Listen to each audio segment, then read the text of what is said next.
Hello, everybody, and welcome back to SierraQuest here on Monday Madness. You join us as we are going back into Quest for Glory.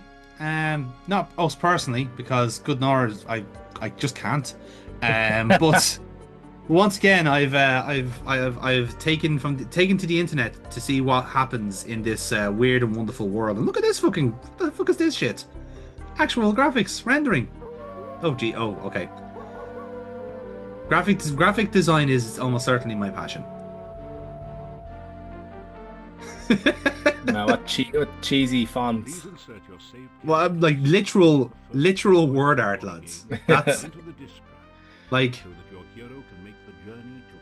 So as like we yeah, can say, the first start off, we can insert the character disc from any of the first three Quest for Glory games, mm, and it'll import a load of shit from those games. So yes, that was that's always quite the gimmick of quite it. the Yeah, thing. yeah.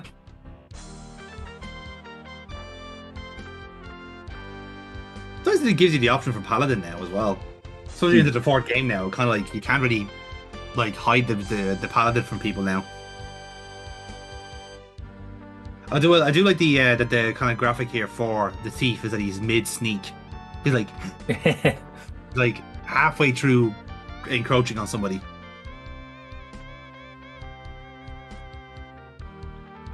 I like that in order to kind of get the point across with the soundtrack, they've gone full ham on the whammy bar.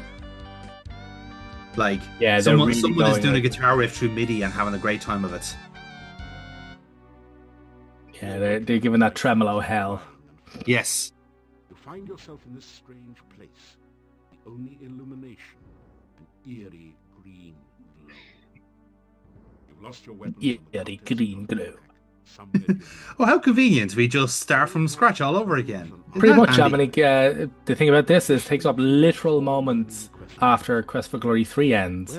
Yes. After we're teleported away at the end of the game by dark magic. So, Yeah.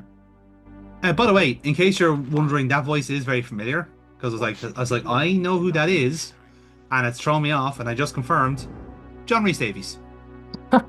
nice. Yep.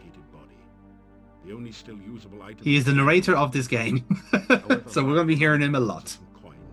Yes, he did. He didn't like doing this.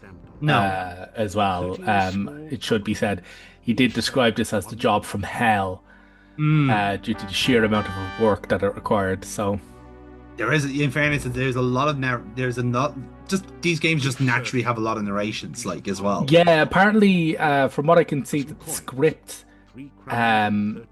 he was forced to read in 1,000 pages. Yeah. And he was basically at the studio for nearly 3 weeks. Jesus. Yeah. Yeah. Not fun. Dude, I kind of feel bad for John Rhys Davies in a sense because, like, I think he strikes as someone who, like, would obviously is a superb voice actor because of, like, just fucking listen to him. But when it comes to video games, he has a really rotten fucking run of it, like, because, like, between this and fucking Ripper, and he's only like he gets top billing and he's only in the game for like fucking 5 minutes because they cut the rest of his bits. It's like, Yeah. why would you do that? Like, you spend all this money to book him and you don't even use him. Like, insane shit. He wasn't Gimli at that point, you know? I know, but still, like, we weren't. I know we weren't to know in a sense, but I still feel bad. I can still feel sorry for him. While also, like, I'm also thinking, like, okay, granted, he was in the Wing Commander game, which is pretty fucking class. So, there's some positives at least. The rough stone altar is covered with dark stains as of blood long since dried to powder.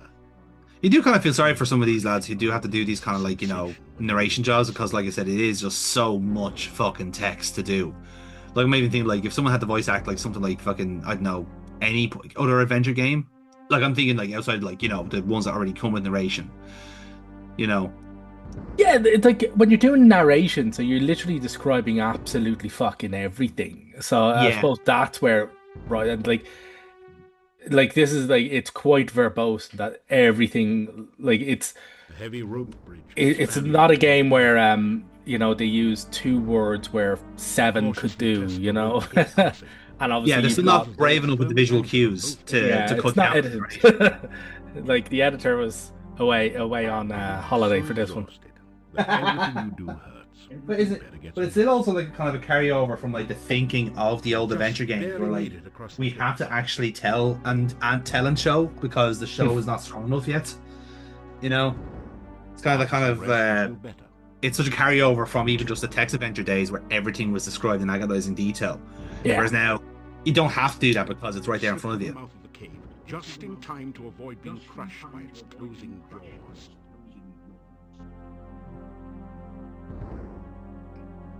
No, look at us navigating our way through this HR Giger fucking nightmare.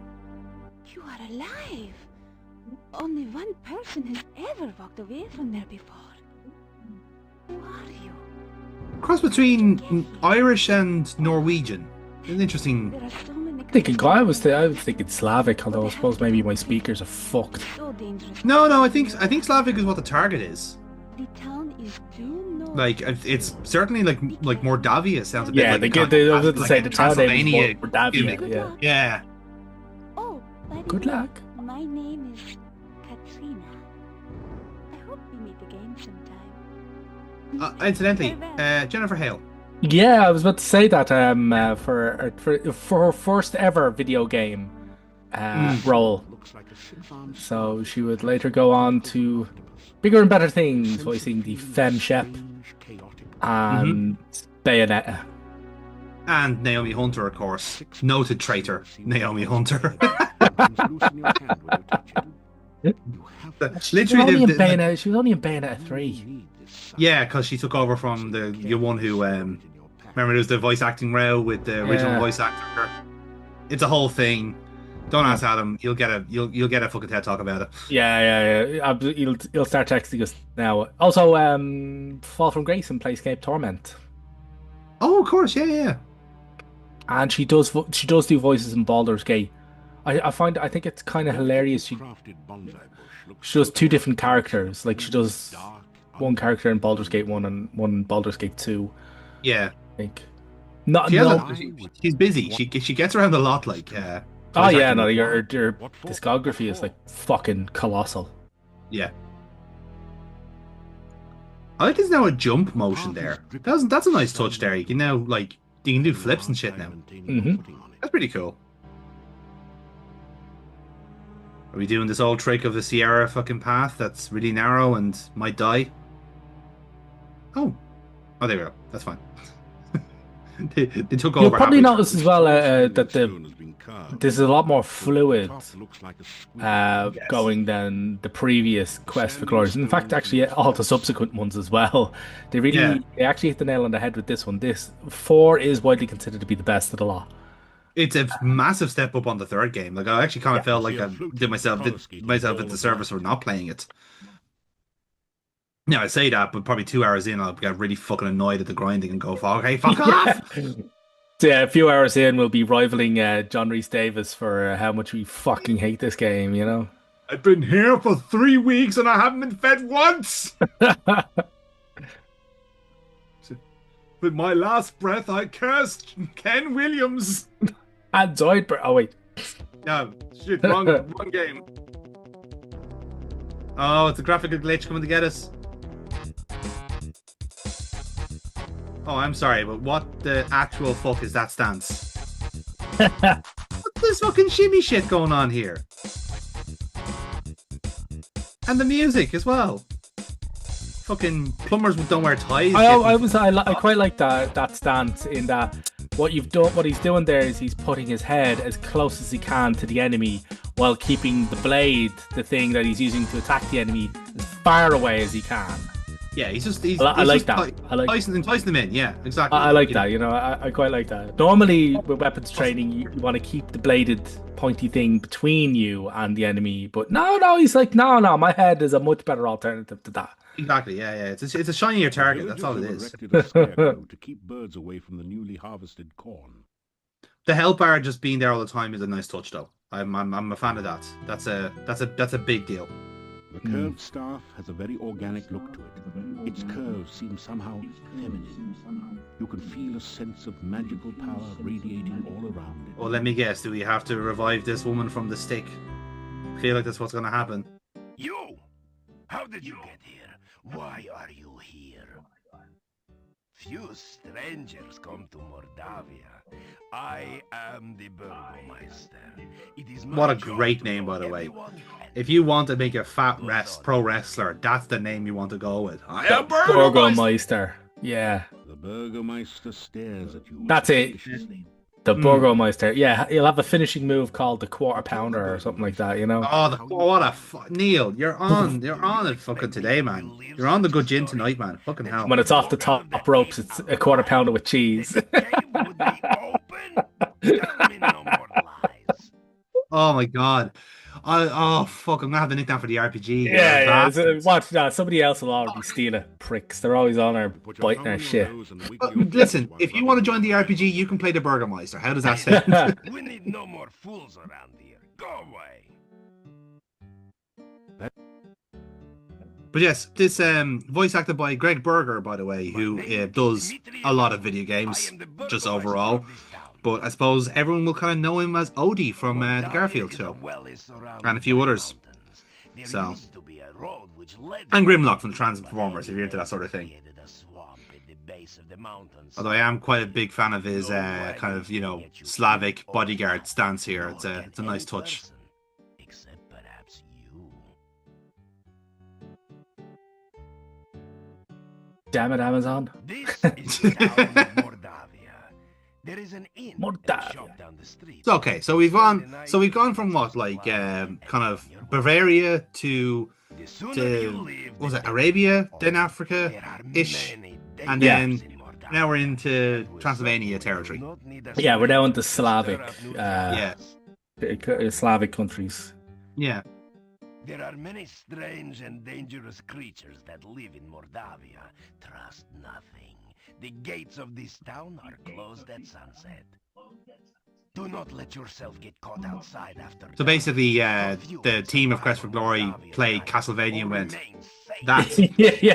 Or one of That's- them's recently read like Dracula or some shit like that, you know? No good comes from outsiders, and we do not. Yeah, want just have a quick Google and see if Jane Jensen's behind this. it. Sure Sounds like her thing. thing, kind of jam. We have been cut off from supplies for a while now. Still, you may at least restock your food rations before you continue with your travels. Do we still have that £100 of meat from the last Hotel place? Mordavia- Jeez, That would no, really come in unfortunately. handy now. Yeah, all the meat we scammed off that poor gullible motherfucker. Yeah. So that's the thing about dogs. They can be good boys, but terrible merchants. Go, and soon. In fairness, I've noticed with the voice acting crew has a bit of crossover with Gabriel Knight, which makes total sense because they both came out in the same year. Like, I don't think I'm speaking out of turn here when I say that 1993 was like the year of Sierra, because holy fuck, they released so many fucking games in that year. It's insane. Like, I have on the RPG list I have here, I've got 6 games. One of them is total shit that we probably won't play, but the rest is actually not that bad, you know. The first things that you notice are the cats. They seem to be everywhere. Then you see the shopkeeper sitting on her rocking chair as she knits. She's a very, sturdy-looking woman. Sturdy-looking woman. That's a phrase. How?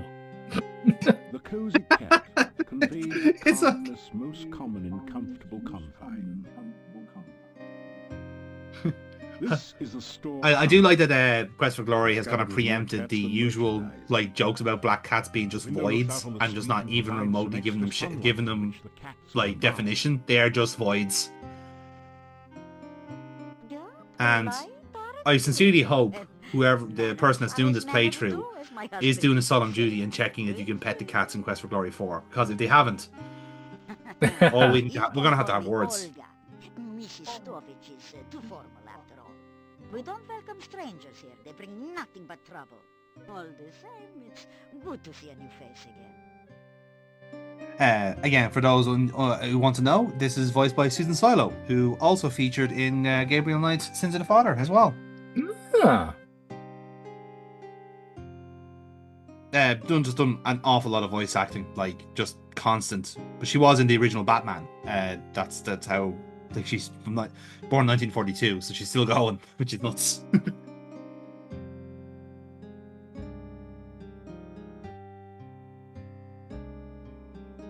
It is quite nice to see, like, you know, like when you see like a couple of names pop up, it's like, oh yeah, it's like, why were they here?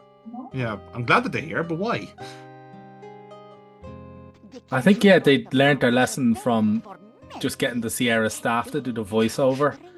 I think a lot of the King's quests were like the voice acting was notoriously shit because they just got the staff, and here they are actually hiring people with talent. Actual genuine talent. But then again, there was something really endearing about, like, you know, Greg from Accounts voicing King Graham. There's just something about his stunted Shatner-esque delivery that just gives me hope in life.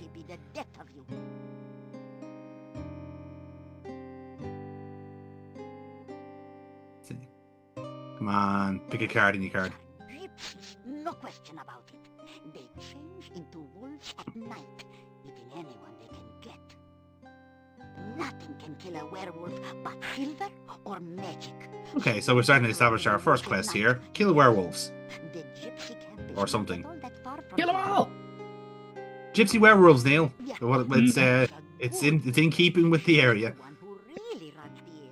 Her husband just gives orders. Someday she'll give Yuri a piece of her mind, and good for her. The things she puts up with. Bella. She was a pretty woman not long ago. Was not called Bella for nothing. Losing her only child really aged. What a tragedy. Of course, none of us gave any emotional support whatsoever. We just all decided to live in misery. Misery is good. Misery makes you strong. Glory to Mordavia. That's what made it sound so familiar. It's like, I'm nearly sure they're at war with Arstotzka, aren't they? Or, as my dear departed Boris used to say, may the winds blow fair at your back. Oh. Yeah. Burgermeister is looking to escape from the window, but he can't. You've entered a small but nicely furnished country inn. Stairs lead up to the guest. Aha, so this is our base of operations where we'll sleep for 4 days and wait for the plot. Excellent. Jesus Christ. That to me is the funniest quirk of these games, where like they have to give a lot of downtime to level people up in case they're behind. So if you're actually on the ball, you have to wait for the plot. Rooms here are 15 kopecks for room and board. Pay for 1 week in advance. Your room will be the first room at the top of the stairs. When you want food in the morning or evening, just sit down over there. I get the feeling we're not going to be getting the same kind of like range diet that we got back in Shapir and It was like, do you guys have any fruit? What is fruit? Is that new stranger and across streets? Yes. No. It's just not beer and meat. Yeah, essentially. In fairness, we're used to that after being in Spielberg, so, you know. Just like being back home. The first door at the top of the stairs leads to your room. My wife will serve you supper in the evening. Or else. They stare at you in astonishment. Again, with just the tone of voice, like, my wife will serve you food, and you will eat it. You hear by your actions rather than your words. Magic is a very dangerous thing. I do like his pipe, however. I think it adds a lot of character to him. Not enough pipe smokers anymore, man. No, it's a lost art, like, really, you know.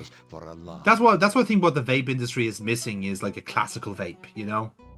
Something that you can really kind of like, you know, put your hand across and go and look intellectual while also being a wanker, you know.